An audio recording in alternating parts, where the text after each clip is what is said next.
हाँ? जैसे हिंदी कम जानने वालों के लिए परिकरी की राइटिंग ज्यादा अच्छी है। ये राइटिंग आप बैठिए ना गोविंद, अरे ना जितने भी पेजेस हैं। नहीं तो उतने इतने उसमें उतने इसमें होंगे, अच्छा उतने कोटेशंस हैं। अच्छा ये बीच में छोड़ते गए हैं ना तमाम जी। कि तुमको करने नहीं, तो उसका मतलब है इसी से फोटो कॉपी कराओगे तो बढ़िया पड़ेगी। भाई एक मिनट फोटो कॉपी से फोटो कॉपी अच्छी नहीं होती अधिक संख्या में।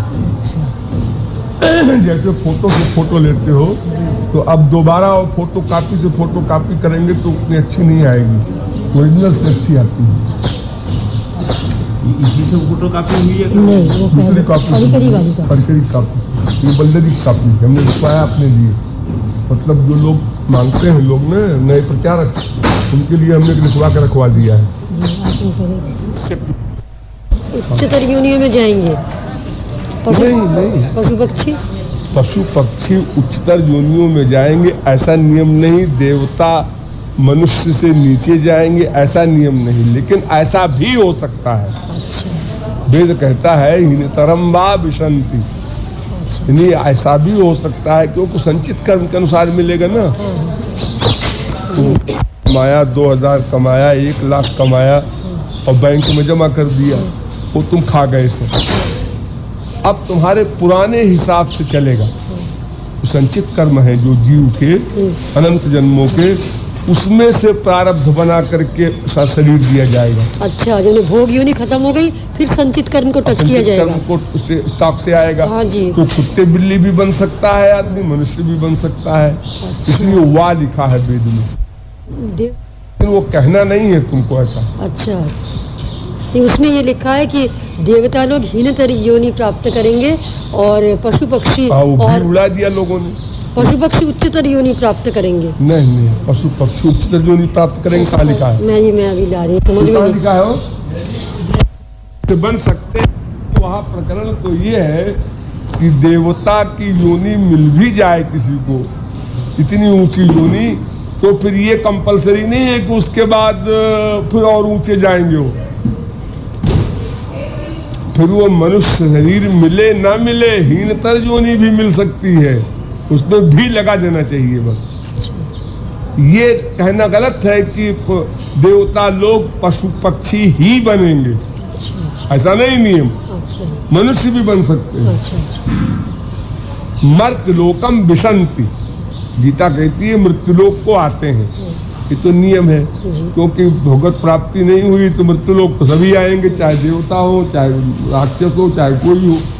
अब मृत्युलोक में आने का मतलब 2 होता है, एक तो मानव देह प्राप्त करना और एक हीन योनियों को प्राप्त करना, पशु पक्षी बनना।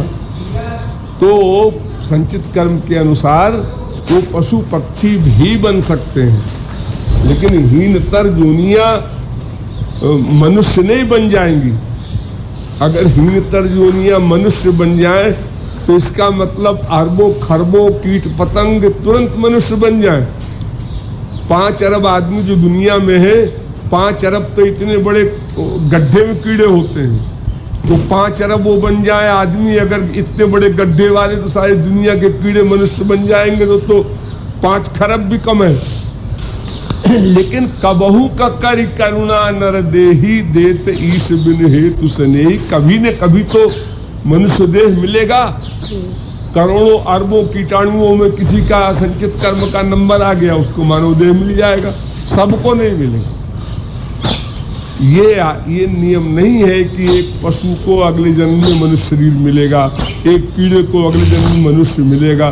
कीड़े की योनि में करोड़ बार जाए, पशु की योनि में 1000 बार चक्कर लगावे, फिर कीड़ा बनाया जाए, फिर उसको पक्षी बना दिया जाए, फिर उसको लौटने वाले सर्प आदि बना दिया जाए।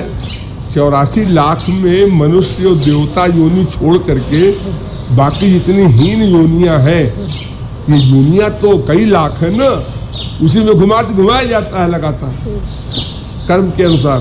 अब किसी का संचित कर्म का हिसाब अच्छा बैठ गया और भोग जल्दी कर लिया उसने, थोड़ी भोग था तो 1 जन्म में हो जाए मनुष्य। ये सब तो कर्म के हिसाब से होता है, इसका गणित नहीं है कोई कि हीनतर योनियां मनुष्य बन जाएंगी और देवता लोग हीनतर बन जाएंगे। ऐसा नहीं, देवता लोग मनुष्य भी बन सकते हैं और हीन योनियों में भी जा सकते हैं। इसी प्रकार हीन योनि वाले मनुष्य भी बन सकते हैं, हीन योनियों में भी जाते हैं। दोनों बातें घी लगा देना चाहिए। वहाँ एक अक्षर में तो सब घपड़ सपड़ हो जाती है फिलॉसफी,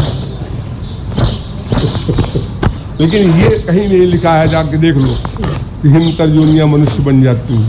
तुमने अपनी तरफ जोड़ लिया है। ये हमें समझ में नहीं आया, तभी तो पूछा। समझ में क्या नहीं आया? लिखे नहीं, समझ में क्या आना? अच्छा कैसे कोई लिखेगा? हाँ, ये एक चीज़ है, वो आइंस्टीन की हमारी सापेक्षवाद का सिद्धांत क्या है? इन सब सिद्धांतों को डिटेल में पढ़ लेना। इंग्लिश की पुटाई बंद करके आओ। वही थोड़ा सा एक लाइन में समझा दीजिए। एक लाइन की बात नहीं है, डिटेल में समझ लो, फिर लाइन में पढ़ लेना। उसकी किताब तुम्हारे यहाँ फिलॉसफी में 10-12 फिलॉसफर बड़े बड़े जो हुए हैं सबके लिखे हुए हैं, पूरा पढ़ लो। क्या कहीं लोग काम आ जाएगी। क्या कौन सी किताब है ये?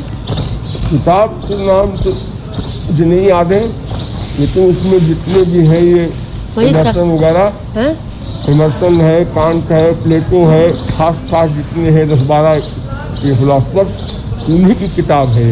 तो ये उसमें आइंस्टाइन का भी है? देखना। हाँ, ये आइंस्टाइन का भी उसमें मिलेगा। तो मैं वही साइंटिस्ट की होगी फिर वो तो किताब। फिलॉसफर कांट वगैरह फिलॉसफर। कांट नहीं, आइंस्टाइन वो भी फिलॉसफर माना जाता है। सिद्धांत उसका भी है ना। हाँ, ये एक पुस्तक में लाई थी, आइंस्टाइन और ब्रह्मांड, हिंदी में, तो वो दिखाऊं आपको? पढ़ लेना, समझ लेना, वो कोई खास बात नहीं है। ये सब चीजें तुम विदेश में काम आएंगी अधिक। हाँ, इसीलिए तो इसलिए तुमको उसको पढ़ना चाहिए। और पढ़ करके उसको नोट्स बना लो संक्षेप में, बहुत संक्षेप में, वो सब तुम काम आ जाएगी प्रचारकों को। मुझे वो रिलेटिविटी का सिद्धांत जो उन्होंने बताया है ना, तो एक उन्होंने ये बताया कि विद्युत चुंबकीय, विद्युत का आकर्षण एक रहता है, और एक उन्होंने वो ग्रेविटेशनल पुल बताया है। साइंस को क्या करोगे तुम लेके? वहाँ इसलिए उनका जो सिद्धांत है ना, फिर इसके स्पिरिचुअल थियरीज से काटेंगे। नहीं, साइंस को काटने के चक्कर में न पड़ो, बहुत साइंस के तमाम सिद्धांत हैं। वही लेटेस्ट साइंटिस्ट कौन? को पकड़ो। वही लेटेस्ट साइंटिस्ट कौन से हैं? प्लेटो कांट वगैरह को काटो। लेटेस्ट साइंस को तुम्हारे विश्व से क्या मतलब होते हैं? नहीं, साइंटिस्ट कौन से हैं हमारे सबसे लेटेस्ट, जिन्होंने फिजिक्स पर कुछ किया है काम? नहीं, वो काम का नहीं सुना। अच्छा, इसमें मत उलझो। फिलॉसफरों के सिद्धांत को जरूर नोट करो, प्लेटो वगैरह। अच्छा, नहीं भाई, शेली है, बेन है, मिल है, प्लेटो है, कांट है, अरिस्टोटल है, जो 10-12-15 फिलॉसफर्स हुए हैं, इनके सिद्धांत को संक्षेप में लिख लो। साइंस को मत जाओ, हमारा सब्जेक्ट नहीं साइंस क्या है।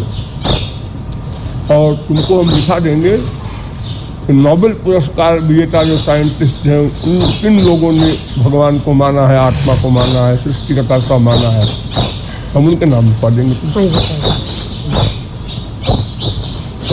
लेकिन ये साइंस वालों के चक्कर में पढ़ने से तो बहुत लंबा सब्जेक्ट हो जाएगा, क्वेश्चन से तुम्हारे संबंध नहीं था।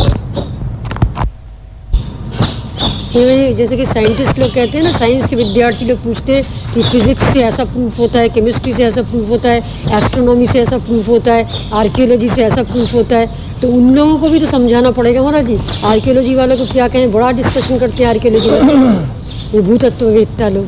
देखो, क्योंकि इतनी सिद्धांत है हमारे विश्व में कि अगर एक सिद्धांत के चक्कर में पड़ोगी तो 1000 वर्ष में नहीं खत्म हो सकता। ये डिस्कस जैसे करते हैं ना कि आर्कियोलॉजी वाले जो कैसे होगा, हमारा तो ये नहीं मानते, तो उनको हम क्या समझाएं आर्कियोलॉजी वाले? उनको ये समझाना है कि भाई आध्यात्मिक सब्जेक्ट जो है ये प्रत्यक्षवाद नहीं है, परोक्षवाद है। 2 बात होता है, एक प्रत्यक्ष एक परोक्ष। जैसे तुम्हारे साइंस में जितनी रिसर्च तुमने कर ली है उसको तुम चुपचाप पहले मान लेते हो। जो पुराने रिसर्चकार साइंस में हुए हैं उनके सिद्धांत को तुम पहले मान लेते हो, मान करके फिर आगे रिसर्च करते हो।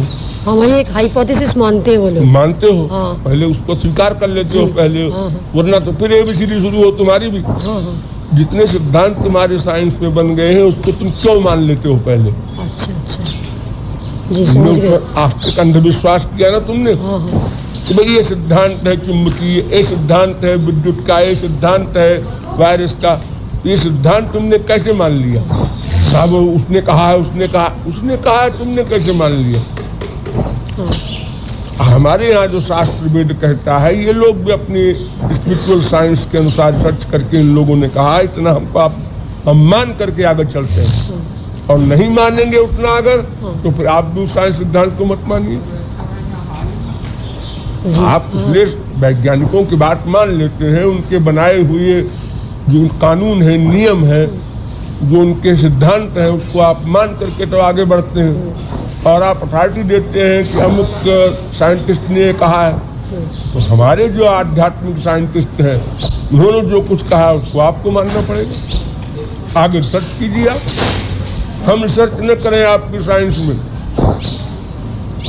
तो फिर हमारी भी सिद्धि नहीं हो सकती। नंबर 2 मेन बात इससे अलग है, ये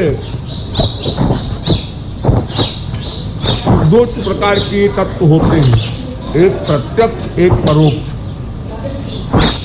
तो तुम भौतिक विज्ञान की बात करते हो, ये प्रत्यक्ष है।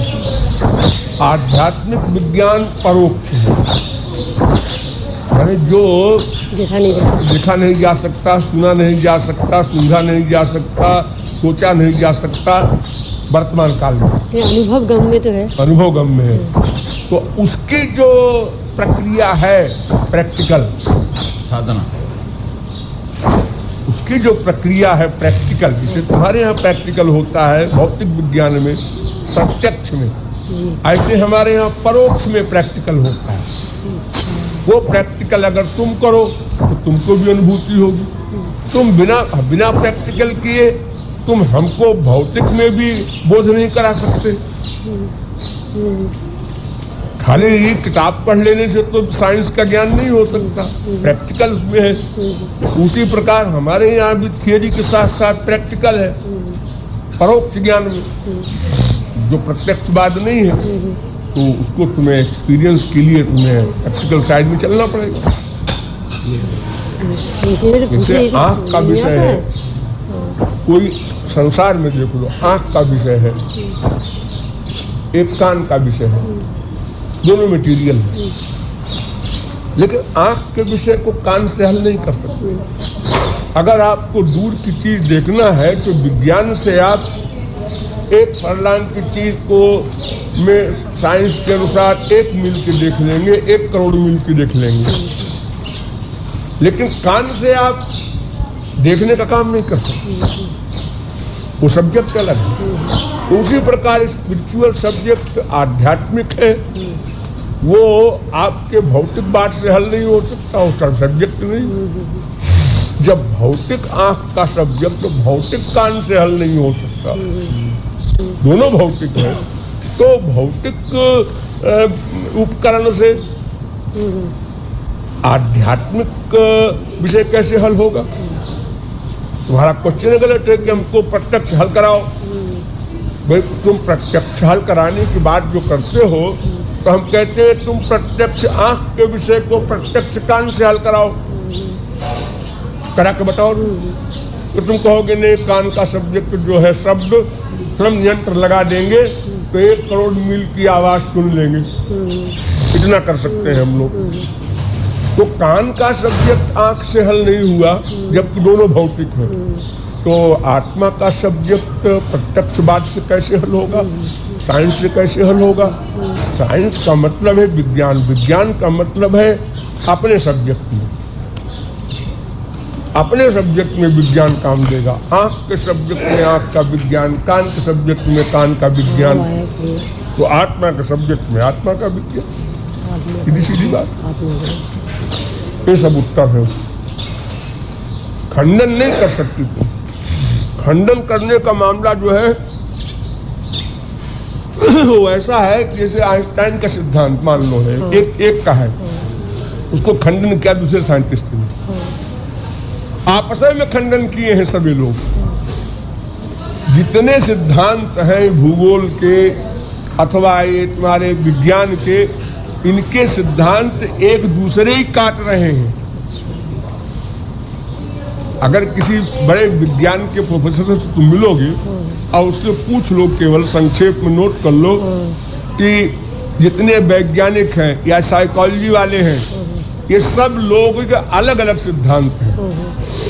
जैसे हमें कि विद्यार्थी से पूछ लो, ये पढ़ाया जाता है कॉलेजों में आजकल, वो ये कहता है, वो इसका उल्टा कहता है, तो तीसरा इसका उल्टा कहता है। साइकोलॉजी वाले भी बहुत डिस्कस करते हैं। सब में है ये दोस्त कहते रहे हैं। और वो बच्चे क्या लिखते हैं, अमुक साइकोलॉजी वाला कहता है ऐसा होता है, अमुक कहता है ये ठीक नहीं है ऐसा होता है, अमुक कहता है ये भी ठीक नहीं ऐसा होता है। डिसीजन कुछ नहीं है, तो अपना अपना बोलते हैं, एक को एक काटते हैं उसी में। इसी प्रकार हर विषय में, चंद्रलोक के विषय में अभी जितनी रिसर्च हुई है, रशिया कुछ कहता है, अमेरिका कुछ कहता है,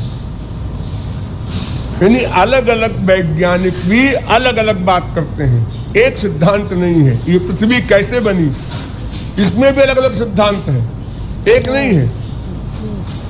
अधिक मत को लेकर के कोई सिद्धांत स्थापित कर दिया, लेकिन उसके विरोधी मत भी उन्हीं की पार्टी में है, उन्हीं का खंडन करते हैं वो लोग। इस झगड़े में नहीं पड़ना तुमको, लेकिन जो हमने पॉइंट बताया ऐसा पॉइंट है कि बस वो चुप हो जाएंगे, आगे उनको भाषा नहीं बोलनी, क्योंकि उन्हीं के भौतिक बात से हम काट रहे हैं उनको कि आंख के विषय को कान से हल करो। दोनों भौतिक मटेरियल है और प्रत्यक्ष है, तो फिर आध्यात्मिक विषय कैसे आप हल कर लेंगे प्रत्यक्षवाद से, जो प्रत्यक्ष का विषय ही नहीं है। आपका मन मटेरियल है, उसी का हल नहीं हो सकता। कहाँ है मन, इसी में झगड़ा हो रहा है वैज्ञानिकों में। खोपड़ी में मन रहता है कि हार्ट पे रहता है, डिकार्टे कहता है ना, ये भी तय नहीं हुआ। वो लोग क्या तय करेंगे? तो सूक्ष्म वस्तु के विषय में क्या वो समझ सकते? उसकी रिसर्च जिस प्रकार से की जाती है करो, हिम्मत हो तो आओ प्रैक्टिकल करो, उसके लिए जो कुछ करना है हम बताएं आपको, हाँ वो प्रैक्टिकल करो तो तुम उसका अनुभव कर सकोगे। तुम्हारा प्रैक्टिकल हम करें तो तुम्हारा अनुभव हम कर लेंगे भौतिक, हमारा प्रैक्टिकल तुम करो तुमको अनुभव हो जाए। तुम्हारी बात को गलत हम नहीं कहते, हमारी बात गलत तुम कैसे कहते हो? अमेरिका गए नहीं और अमेरिका का खंडन कर दिया कि अमेरिका है ही नहीं। अरे अगर दिन में तारे नहीं दिखाई पड़ते तो क्या मतलब है कि तारे नहीं होते दिन में? सूर्य की किरण से, सूर्य की किरण से अगर तारे नहीं दिखाई पड़ते तो तुम क्या समझते हो कि चंद्रमा तारे सब खत्म हो गए सवेरे, कहीं चले गए सब है? वही एंट्रोपी क्या होता है? एंट्रोपी क्या पता क्या है तुम्हारा इंग्लिश भाषा? नहीं महाराज आपको तो पता, क्लासियस के सिद्धांत है महाराज जी, क्यों नहीं है वो आपको पता होता है। सबकी हिंदी कहाँ से ढूंढे आपको? तुम इन सब बातों में न पढ़ो, तो अपना सब्जेक्ट तैयार करो। वही क्लासियस का सिद्धांत आप उसमें है, क्या कहते हैं, सिद्धांत में है। तो क्लासियस का सिद्धांत तो केवल ये बताया गया है उसमें कि क्लासियस जो कहता है कि दो भागों में विभक्त है विश्व, एक गर्म एक ठंडा, तो खाली एक इशारा किया गया है कि उसके सिद्धांत से एक दिन सृष्टि समाप्त हो जाएगी, ठंडक बढ़ती जाएगी और सारा संसार जो है टेम्परेचर खत्म हो जाएगा, तो सब विश्व खत्म हो जाएगा। उसके मतलब तो यही खाली है कि सृष्टि का एक दिन प्रलय हो जाएगा। प्रलय हो जाने के बाद सृष्टि कैसे होगी बिना चैतन्य ब्रह्म के? यही तो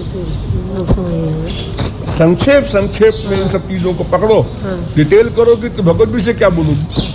आपने संक्षेप में तो रखा है, हमारे संक्षेप नहीं तो समझ में आ गया ना। है ये तुम लोग समझाते नहीं तो महाराज तो पूछेंगे, हमारा क्लियर हो गया दिमाग में। अभी मैं ला रही हूँ किताब वो वाली। गीता के विषय में ये सारे फिलोसफर्स जितने हैं क्या कहते हैं, भगवान के विषय में ये सारे फिलोसफर्स क्या कहते हैं, सृष्टि के विषय में भगवान ने बनाया कि अपने आप बना, कि आत्मा ने बनाया, कि मन की कल्पना है, संसार है, सृष्टि के फिलोसफर क्या कहते हैं। ये 3-4 पॉइंट तुम सारे फिलोसफरों को नोट कर लो। ये फिलोसफर्स में कौन कौन से, जैसे एंशिएंट से ले एरिस्टोटल, सब सिद्धांत में लिखा हुआ अपना नाम तमाम सारे। 1 सेकंड में 1,86,000 मील लाइट की स्पीड है, और 1 सेकंड में 1,00,000 मील परमाणुओं की स्पीड है, उससे कम है। और बाकी चीज़ों की सबकी स्पीड उससे कम रहेगी। जितनी चीज़ें संसार में स्थूल हैं, जितनी स्थूल होंगी उतनी स्पीड कम होती जाएगी। जैसे रॉकेट हैं, जा रहे हैं तमाम ऊपर को, तब इनकी स्पीड बहुत कम है, 1 घंटे में भी नहीं है 1,00,000 मील, और तो 1 सेकंड में है इन लोगों की। जितनी हल्की चीज़ होगी, लाइट का वेट सबसे कम है, इतनी जल्दी पहुंचती है, उसकी स्पीड तेज है। परमाणु उससे कम है, इसलिए उसके बाद उसका नंबर आता है। अब कई परमाणु से कोई चीज़ बनेगी, कोई तिनका भी बनेगा तो तमाम सारे परमाणु इकट्ठा होकर बनेंगे, वो हैवी हो गया तो उसकी स्पीड कम हो जाएगी। जितनी हैवी चीज़ हो जाएगी उसकी स्पीड कम होती जाएगी। तो मुझे तो ये मैंने अपने इशारा किया है कि देखो भाई, एक परमाणु जिसके टुकड़े नहीं हो सकते, या एक लाइट ले लो, परमाणु भी छोड़ो, लाइट के बराबर स्पीड किसी की नहीं हो। तो ये अणु से भी परमाणु छोटा होता है। अरे उसी को अणु कहते हैं, उसी को परमाणु कहते हैं। दो अणु मिलाओ, धनुक हो जाए, त्रणुक हो जाए, चतुर्णुक हो जाए, उसको मिलाती जाओ। तो अणु और परमाणु एक ही है? एक ही। अच्छा, तो ये लोग कहते हैं इलेक्ट्रॉन, प्रोटॉन, न्यूट्रॉन, ये कहते हैं। वो सब एटम्स के सब नाम अलग अलग हैं, अलग अलग क्रिया के अनुसार। क्रिया क्या होती है उनकी अलग अलग? जैसे एक होता है स्थिर रहता है, हाँ।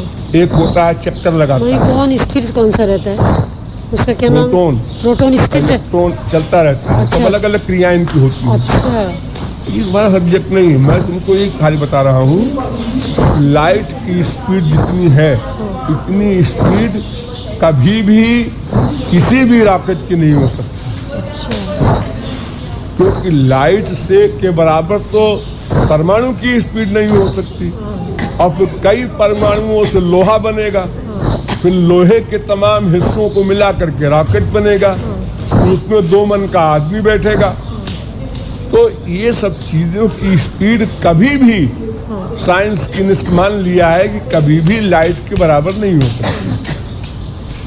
और जब इतनी दूर दूर ग्रह हैं कि उनकी लाइट पृथ्वी पर आने में करोड़ों वर्ष लगते हैं, तो अगर कोई रॉकेट लाइट की स्पीड में भी भागे तो करोड़ों वर्ष की आयु कहाँ रहेगी आदमी की जो वहां पहुंचेगा। अगर लाइट की स्पीड में भी कोई रॉकेट भागे तो भी 100 बरस की एक आदमी लाइट 150 बरस धर लो, 200 बरस धर लो, तो 200 बरस जितनी लाइट की जो गति है वहीं तक तो जाएगा। तो मनुष्य तो कभी भी समस्त ब्रह्मांडों का अन्वेषण नहीं कर सकता। ये बात साइंस वाले मान लिए हैं कि हाँ हम सब तो नहीं कर सकते, जितना कर सकते हैं उतना कर रहे हैं, करेंगे।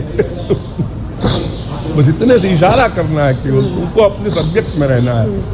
उनके सब्जेक्ट में जाओगे तो तमाम टाइम खराब होगा और वो तुम्हारा पर्पस हल नहीं होगा। तुम्हारा एम तो अपना भगवत विषय में ले जाना है। तो ज़रा टच किया है मैंने इन सब विषयों को, टच सबको किया है मैंने, और एक स्ट्रांग पॉइंट दे दिया, बस सब खत्म। उनका डिटेल नहीं। इसको तुमसे मान लो कोई पूछे, अच्छा बताओ जी शुक्र ग्रह कितनी दूर है पृथ्वी से? अरे कोई मेरा विषय है, बताओ कितने दूर है। कितनी ही दूर हो, हम सिद्धांत तुमको बता रहे हैं कि लाइट की स्पीड से भी अगर तुम्हारा रॉकेट भागे तब भी तुम नहीं पहुंच सकते हो। इतने ब्रह्मांड हैं, इतने लोक हैं, है कि नहीं? तुम्हारे साइंस कहती है कि नहीं? तो तुम इस विश्व को ही नहीं जान सकते प्रत्यक्षवाद से। तो वृक्ष के परे वाला क्या जानोगे, सवाल ही नहीं पैदा हो। जाओ ना, भगवत कृपा और गुरु कृपा से ही तो सिद्धा भक्ति मिलती है, लाली शक्ति का सारभूत।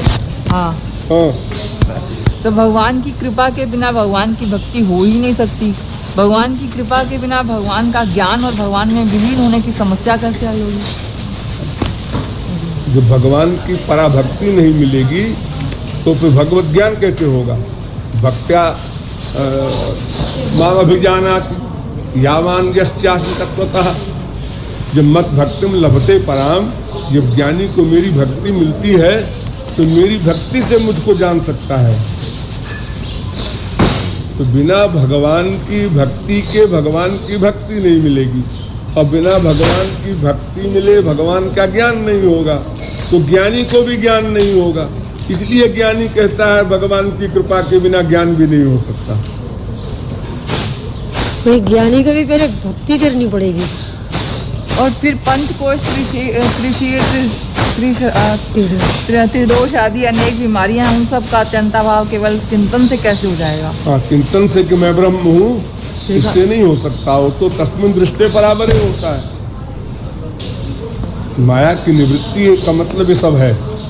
3 प्रकार का शरीर, 3 प्रकार के कर्म, 3 प्रकार के ताप, 3 प्रकार के गुण, ये सब चीजें तो तभी नष्ट होंगी जब भगवत प्राप्ति होगी। भगवत दर्शन से होता है। तो भगवत दर्शन तो एंड है, उसके पहले भक्ति प्राप्त करना, वो पराभक्ति, वो लादी शक्ति का सारभूत तत्व जो है।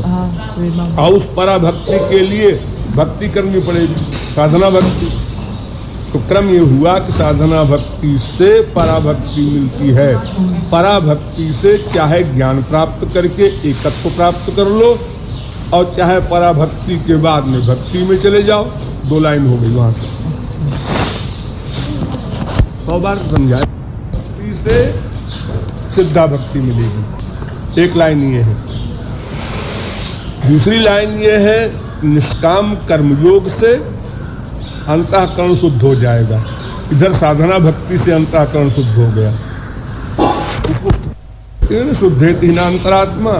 और वेद व्यास कहते हैं कथम बिना रोम हर्षम, ये ज्ञानियों के गुरु हैं, शंकराचार्य वगैरह के आदि गुरु हैं। लेकिन निष्काम कर्म योग से भी अंतःकरण की शुद्धि होती है, गीता की फिलॉसफी है। तो अंतःकरण शुद्धि के बाद गाड़ी रुक गई। अब अंतःकरण शुद्धि के बाद तो अगर भक्ति मार्ग में आता है कोई, तो उसको पराभक्ति मिलेगी गुरु द्वारा। जब पराभक्ति मिलेगी, यहीं पर अनुग्रह की जरूरत है। अब ईश्वर कृपा की जरूरत, गुरु कृपा की जरूरत, दोनों का अर्थ एक है। अब यहाँ अगर ज्ञानी को भगवत कृपा लेना है, तब उसको ज्ञान होगा भगवान का। और भक्त को भगवत कृपा और गुरु कृपा लेना है तो उसको मिलेगी भक्ति। वो द्वैत में जाएगा, वो अद्वैत में जाएगा। तो अंतःकरण शुद्धि के बाद तो भगवत कृपा अपेक्षित है। भगवत कृपा के बिना वो पराभक्ति नहीं मिलेगी, जो लादिनी शक्ति का सारभूत तत्व है। और उसके बिना न भगवत ज्ञान होगा ज्ञानी को, और न इधर प्रेम में आगे बढ़ेगा भक्त। और जब भगवत कृपा हो करके भगवत भक्ति मिल जाएगी तो भगवत ज्ञान भी हो गया, पंचकोश की निवृत्ति भी हो गई, पंचक्लेश भी गया, सब कुछ जितनी भी माया चली गई सब गए। श्रीअंते चास्य कर्माणि हो गया। वही सिर्फ कर्मी तो नहीं हो सकता, कर्मयोग की साधना करनी पड़ेगी। सिर्फ कर्मयोग की साधना करनी पड़ेगी। कर्म मार्ग से जो जाएगा, जो कर्म मार्ग से जाएगा, उसको कर्मयोग की क्रियात्मक साधना करनी पड़ेगी। निष्काम कर्म, निष्काम कर्म करने से अंतःकरण की शुद्धि होती है, क्लिष्ट मार्ग है वो। लेकिन भक्ति का प्लस करना पड़ेगा उसको भी।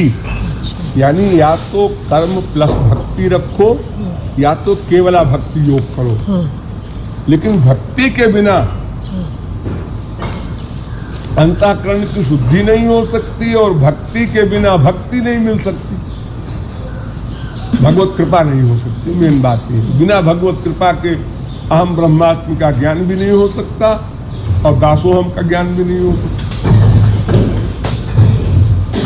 प्रैक्टिकल नहीं, परमात्मा और ब्रह्म में क्या अंतर? योगी का परमात्मा। ये सब लंबा विषय है, लिखा हुआ है, पढ़ लेना क्या अंतर है। 2 घंटे का लेक्चर दे रखा है मैंने इस बारे में। मुझे ये बड़ा मुश्किल है ये इसका। पूरा